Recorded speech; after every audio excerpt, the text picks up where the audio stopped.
কেমন শত্রুতা, কেমন অমানবিকতা! পুকুরের পানিতে যেন মাছ ভাসছে না, ভাসছে কারো স্বপ্ন, কারো বেঁচে থাকার সম্বল।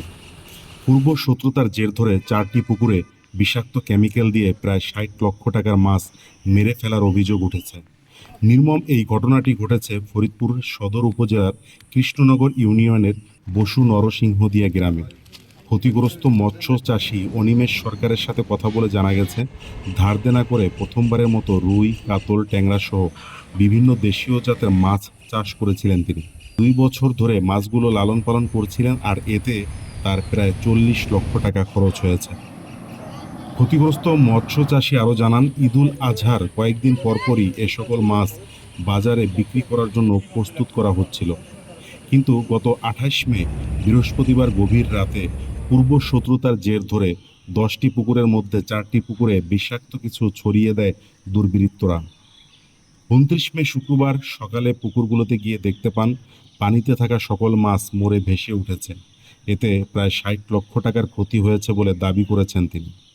সরজমিনে ওই পুকুরগুলোতে গিয়ে দেখা যায় 4টি পুকুরের বড় বড় মাছ মরে ভেসে উঠেছে। কোনো মাছই 2-3 কেজির নিচে না, কোনোটা আবার এর থেকেও বড়। এমন ঘটনায় নিঃস্ব হয়ে গেছেন মৎস্যজীবী অনিমেষ সরকার। কোতোয়ালি থানায় অজ্ঞাত দুর্বৃত্তদের বিরুদ্ধে অভিযোগ দায়ের করেছেন অনিমেষ। স্থানীয় বাসিন্দারাও যেন এই ঘটনায় থমকে গেছেন। সবারই একটা প্রশ্ন, এ কেমন শত্রুতা, কেমন অমানবিকতা!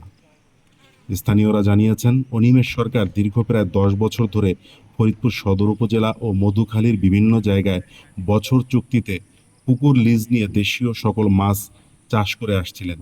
কিন্তু এই সমাজে কিছু লোক আছে যারা কিনা অন্যের ভালো দেখতে পারে না। ঠিক এমনটিই ঘটেছে অনিমেষ সরকারের সাথে, যার কারণে পুকুরগুলোতে বিষ প্রয়োগের মাধ্যমে তাকে ক্ষতিগ্রস্ত করা হয়েছে, এমনটাই মনে করেন স্থানীয়রা। ফরিদপুর কোতোয়ালি থানা পুলিশ অভিযোগ পাওয়ার বিষয়টি নিশ্চিত করে জানিয়েছেন, প্রয়োজনীয় ব্যবস্থা নেওয়া হবে। কিছু করার নাই ভাই, সব শেষ হয়ে গেছে, আমার আর কিছুই নাই। সব সব বিষ দিয়ে মাছ মেরে ফেলাইছে ভাই, আমার আর শেষ, আমার আর কিছুই নাই, সব শেষ ছিল, আমার এই সম্পদ ছিল, সংসার কিভাবে চালাবো ভাই।